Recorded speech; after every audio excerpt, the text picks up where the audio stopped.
এক ফোঁটা পানি।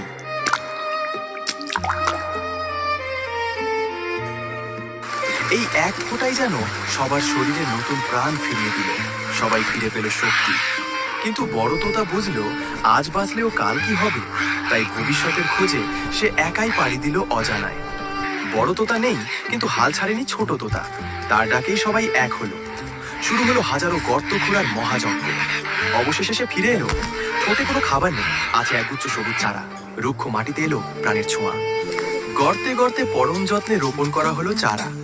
নিজেদের খাবার পানিটুকু তারা ঢেলে দিল গাছের গোড়ায়। শুরু হলো নতুন পৃথিবী গড়ার স্বপ্ন।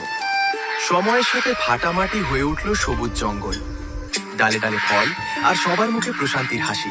প্রকৃতি আবার প্রাণ ফিরে পেল। পৃথিবী তো বাঁচলো, কিন্তু ছোট তো তার মন খারাপ। সে বলছে, এত কষ্ট করলাম তবুও কেউ সাবস্ক্রাইব করে না।